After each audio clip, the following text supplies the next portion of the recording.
Welcome to Innovating Leadership, Co-Creating Our Future. I'm your host, Maureen Metcalf. I'm the founder and CEO of the Innovative Leadership Institute.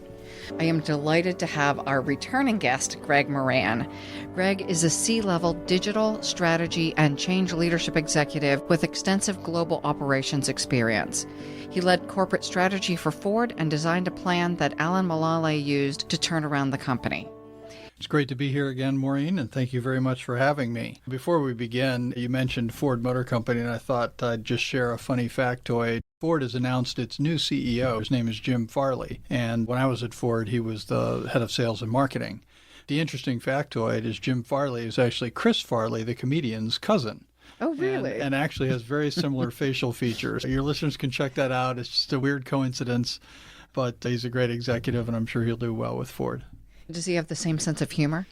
Not in the context that we worked. He may be a very funny guy, but of course we were working together rather than trying to be funny together. And, you know, it really struck me as an interesting way to approach this, to use your leadership framework and go through kind of point by point and talk about, starting with the first one, what does professionally humble really mean in this context? We are shifting behavior dramatically. And for people who can't make that pivot, the transition is really difficult. And at the senior executive level, it's visible. Yes, when I think of professional humility, when you're working with a leader who is truly an expert in the context that you're operating in, professional humility to me looks like somebody who is not condescending about their expertise, but also not ashamed of the fact that they have that expertise and are happy to use it to help you make good decisions in a short period of time. In this context, everybody knows perfectly well that nobody knows the answers for certain dimensions of what we're dealing with here. And so somebody coming in and acting like they confidently know the answers in a time like this will come across as disingenuous. It'll come across as unthoughtful.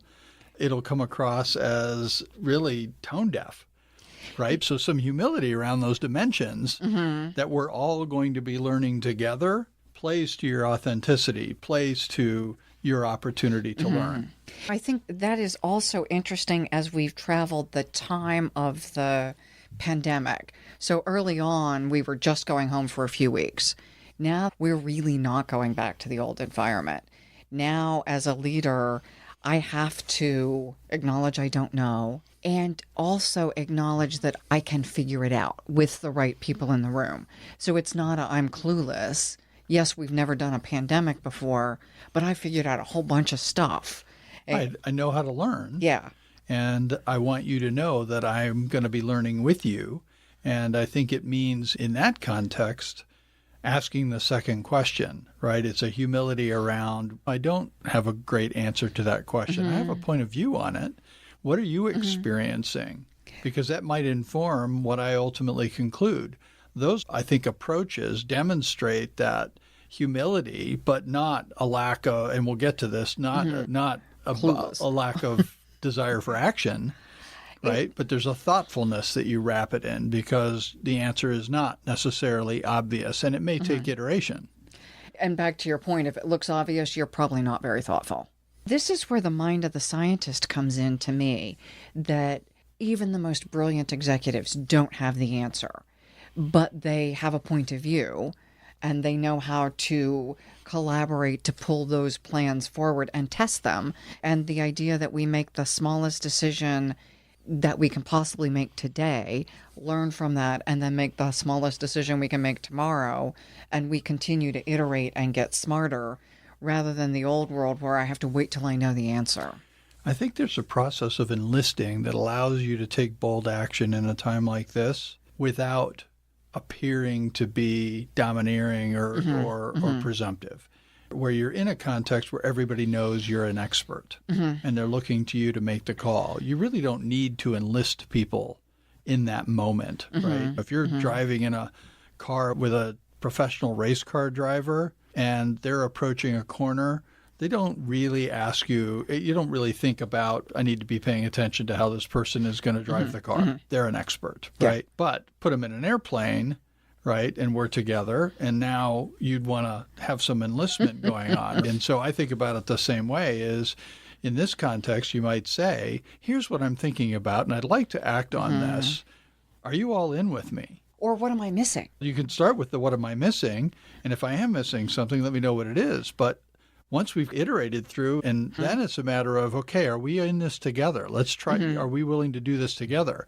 And now you've enlisted people because they feel ownership in the action with you. And what's the duration that I'm enlisted? Right. So for the next week or the next month, we're going to stay this course. We're going to learn what we can learn, and then we'll iterate. So it's not I'm committed forever. Right. And then people feel ownership for the solution. That, for me, both in my own work and what I see with clients, has been really important. I'm not committing forever. I'm committing to this experiment for this period of time, and then we recalibrate. Absolutely. So we talked about being professionally humble. The second of 7 is unwavering commitment to right action. Yeah, so as we talk about unwavering commitment to right action, spending a lot of my career in IT, I've been in a lot of crisis situations. And if I've learned anything from dealing with massive IT outages at Ford, we had a big power outage on the East Coast in the 2000s, and it shut down the company for 4 days and shut it down on a global basis because it took down our main data center, et cetera. And I can tell you the worst thing you can do in a crisis is stand still. So this commitment to action is absolutely essential. You do have to be moving. You do have to be making decisions. And by the way, not all of them will be right. But you bring together humility, curiosity, learning.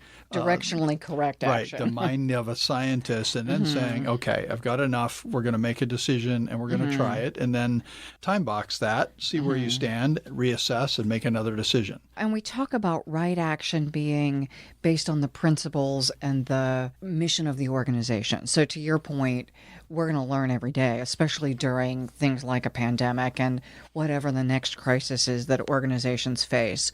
But we know if we're making decisions based on our principles, we will certainly be directionally slightly off. You're a cyclist. It's the dynamic steering. If you hold your bicycle completely straight, you fall off. You're constantly course correcting. Same with driving a car.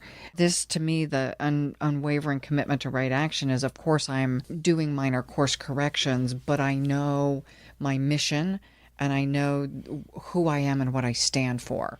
And with those as my guide, I will be making generally decent decisions. Yes, in this particular crisis, I do think, say crisis, it's not, that word is a dangerous word because I think people interpret it their own way, but it certainly is a disruption, a massive disruption. And it's been combined with simultaneous other disruptions like social unrest surrounding police brutality and translating that into then the potential discussion around racism. There's a lot seething in our society right now, and there's intersectionality between these things. Oh, yeah. If you're running a large police organization, you've got a double whammy going on right now, right? Maybe a triple whammy going on right now. And if you're in a big retail organization, some retail organizations, this is a big win for. And they're dealing with a completely different type of problem than other retail organizations for whom this has created a vacuum. Yeah, the number of bankruptcies we've seen in the retail space is significant. And companies like auto parts stores, like Home Depot. I was going to say Lowe's. They're killing it. Yeah. They're killing it right now. Obviously, Amazon's doing very well. Not just mail order, though. Some storefronts, a lot of people are taking this time to do projects on their home. Go try and buy a tool at Home Depot right now. There's not many in stock. Yeah, I spend a bit of time at Lowe's, so I do know that. And I hear executives saying, my people can't be that busy if the sales at Lowe's are this high. And I realize that's not a reasonable. And it's easy to forget that people in a lot of cities have been given back 3 to 4 hours a day minimum of time that's now available to them that they could spend on work, but some of them are spending some of that time at least on projects around the house. Gardening. Right. If you don't have to get up, shower, put your makeup on, drive an hour into the office, go to Starbucks, get the coffee, blah, blah, blah, all the things. You've got a lot of time back. Yeah. And I think people are taking advantage of that. And also it just helps you feel like you're making a difference, right? You're doing something worthwhile. But my point was that you're seeing a ton of cross impacts. And so there's a lot to be absorbed here. And that's really a great transition to your next framework, which is a 360-degree thinker.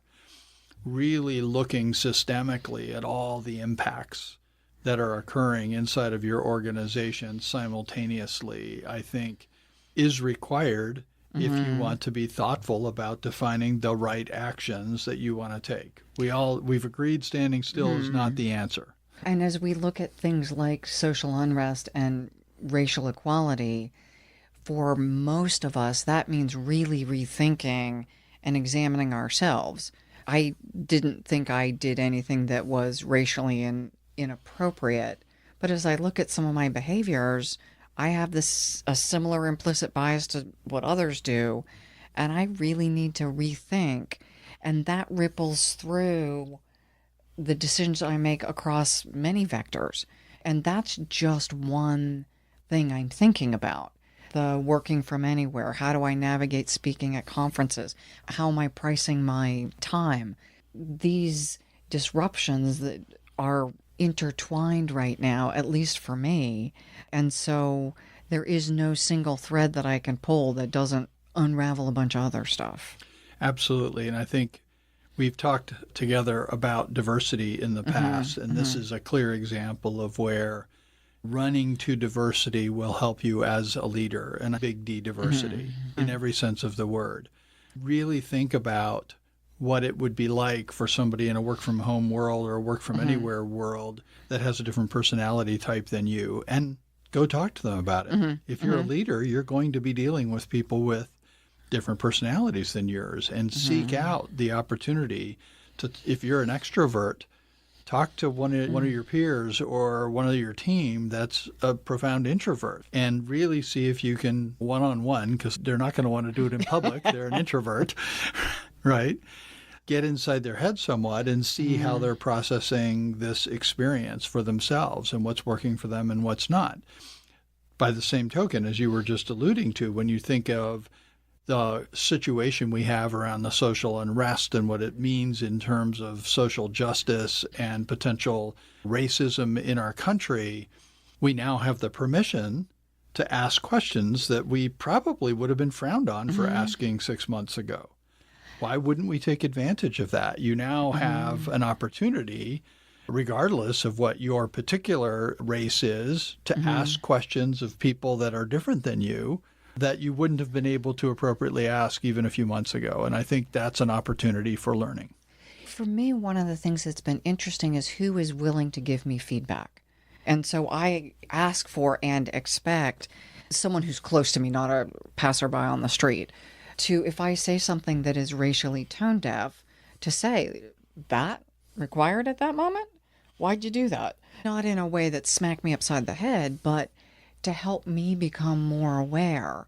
And so the idea, and we'll get into collaboration later, but that each of us are trying to learn, or many of us are trying to learn, I realize not everyone, and to extend grace to those of us who do it poorly, and to have the courage to give feedback, which I realize takes a lot of courage, unless you're invited, and even still it takes a lot of courage. But all of that shapes our thinking. I do think it's really important for leaders at this time to set a context that allows people to learn. I think the concept of the cancel culture and dredging up somebody's statements from 10 years ago is really rarely going to be helpful to the problem. First of all, we should start with the assumption that if people sincerely express the desire to change and learn, we should take them at their word and give them the opportunity to do so. I think having leaders set a context that says, we're going to start with the premise that everybody can and will and wants to learn. When we find people that don't, we'll handle that appropriately. But our position as a company, as an organization, as a team, is that we want to grow together. And that means learning, that means grace, that means forgiveness, that means we give opportunity to people to expand, to grow, and to learn. Which is our next topic is intellectually versatile, and you've just described that as we are learning beyond our traditional lane. So if I think of the area where I was previously an expert, that's insufficient now. I believe that I need to understand more about social justice. That wasn't my lane. I may not need to be an expert in it, but I need to know more than I did. I need to understand more about healthcare.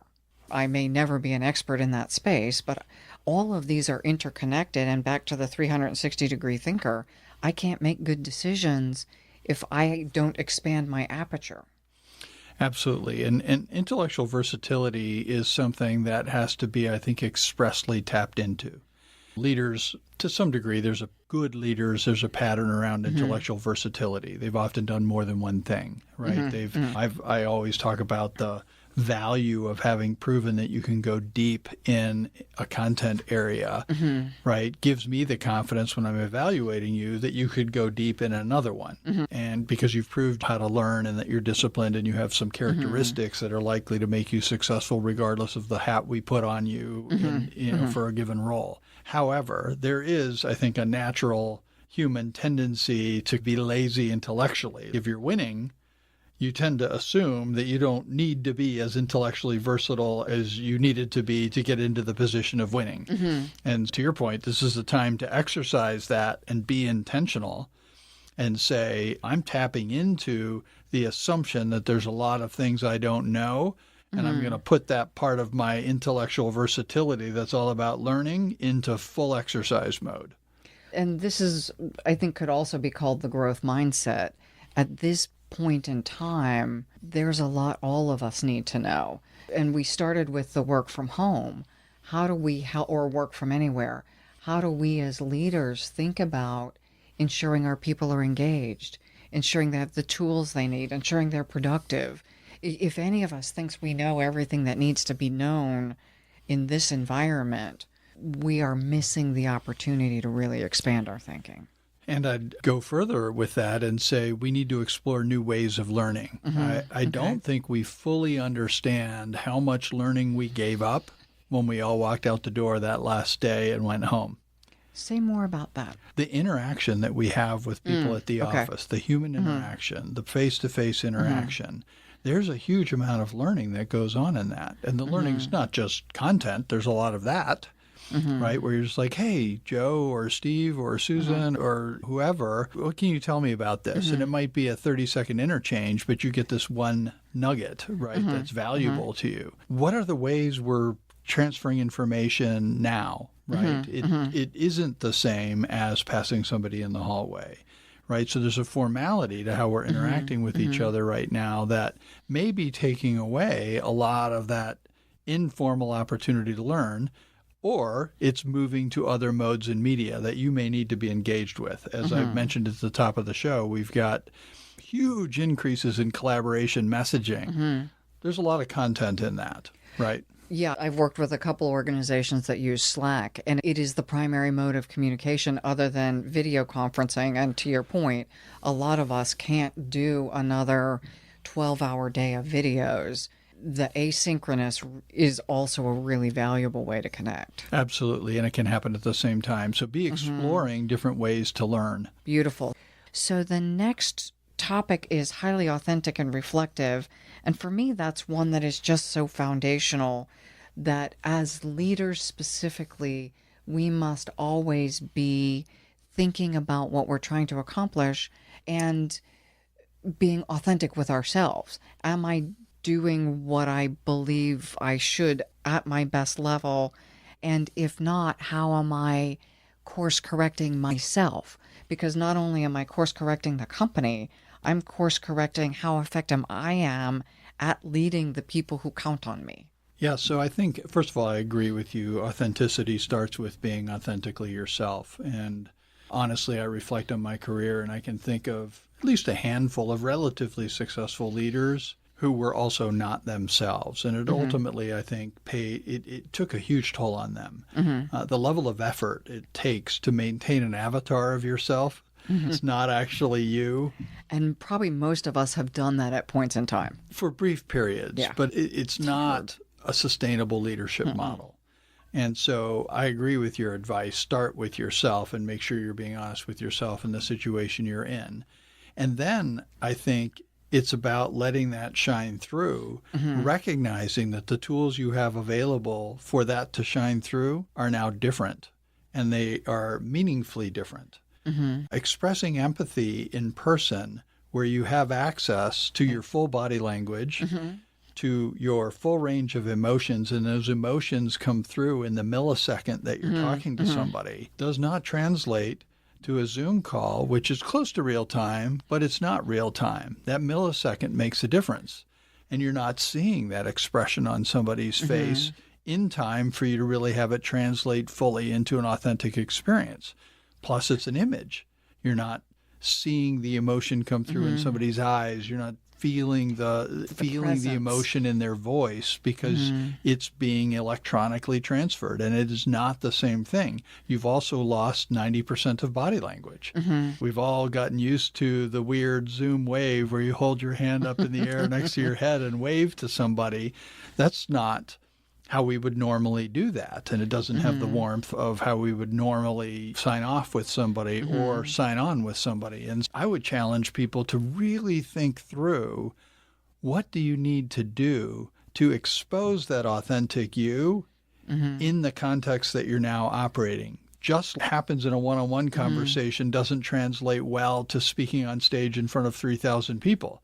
And you have to learn how to express yourself on stage in the same way to people, which looks mechanically very different than if you were just having a one-on-one conversation. Hand gestures in a one-on-one situation are really small. When you're on stage, they have to be huge, or the audience doesn't even see them. It's very similar to that kind of translation where we're using different modes in media. And think about the written word. We've got direct messaging up by tripling almost in the workplace. This is not email. This is like texting. What does that look like, and how can you be authentic in that context and appropriate as a leader? Yeah, I was going to say the authentic and appropriate is an interesting combination. Let's hit one more on this and then go to the next. What do you do to convey who you are authentically in a work physically separate from people environment? Yeah, one of the things I've done is really increase the frequency of one-on-one meetings that I do with people on our team. And I've done that very specifically to give them more time, give us more time to really connect as individuals, which is harder to do when you don't get that 5-minute interaction at the office where you can just sit at the lunch table with somebody and say hi. The second thing I do is start all of those meetings by talking about stuff that's not work related. Let's start this meeting by talking about you and how you're doing. And then I authentically talk about how I'm doing and what's going on in my life. So there's this sense of this still, we're both in the human experience. We're not just TV personalities on different planets interacting with each other, right? And so I've gotten a lot of feedback that's really helpful to people and has, I think, helped maintain that authentic connection that's so easy to do in the office when you can just walk up to somebody's desk with their favorite drink and go, hey, I got you a Coke and a, hey, cup of coffee. Yeah, how's your day going? So making sure that you actually build time in it. And it feels like overhead at first. You've added work to your day. And to some degree you have, because the work of leadership has changed in this context. The question I like is not just how are you doing, but how are you being? How are you showing up? Authentically, genuinely. What do you share? It's different. I share differently now. Yeah, and I think we're seeing that pattern. And I think giving people permission to even talk about it is a piece of this story, right? Just saying, like, it is okay for you to talk about what's stressful for you in this environment, right? Within reason, in a professional environment, but it's required. Absolutely. It actually goes really well to the next one, which is about inspiring followership and how you really have to amplify your efforts on engagement. A lot of what I was just talking about is engagement, right? And it does mean that you may have to reprioritize your time, and you may have to delegate different things than you were delegating before and take on some different things than you were taking on before, because the context has shifted. And so I think being thoughtful about that, as I said, do a lot more one-on-ones.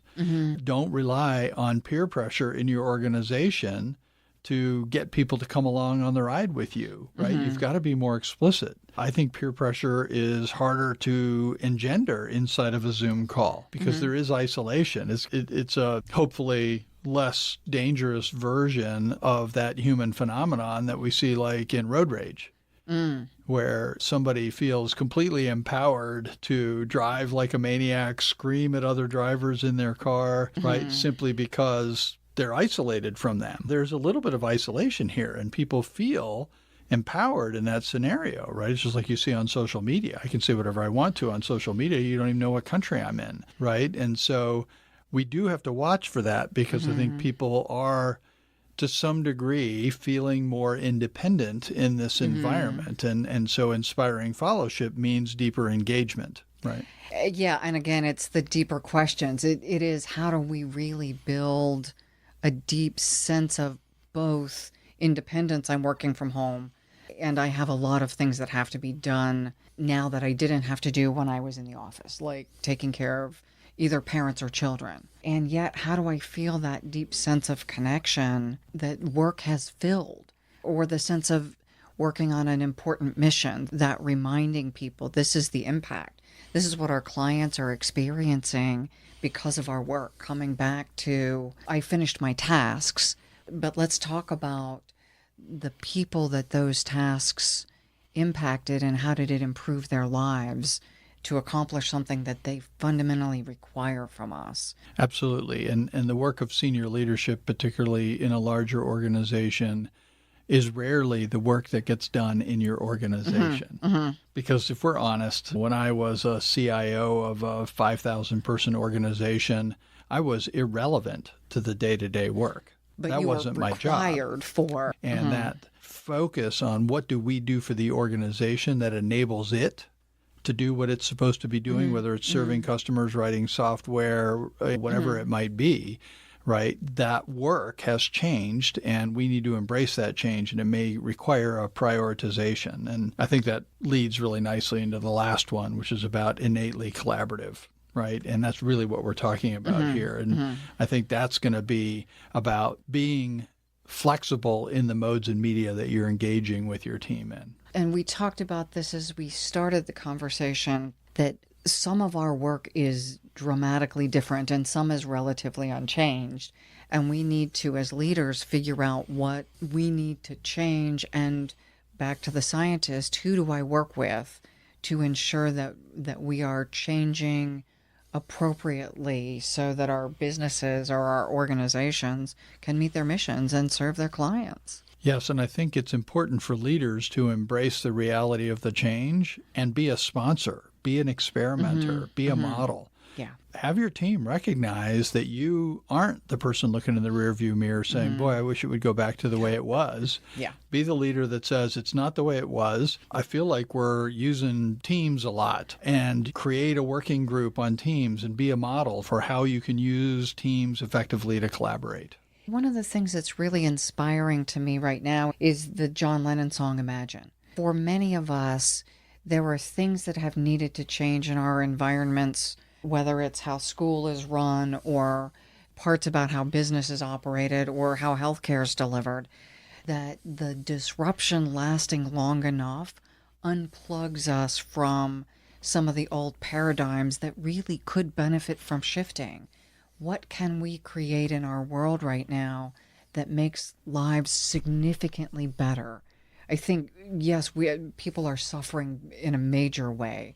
And yet, how do we use all of that as a springboard to create something that is much better for many people?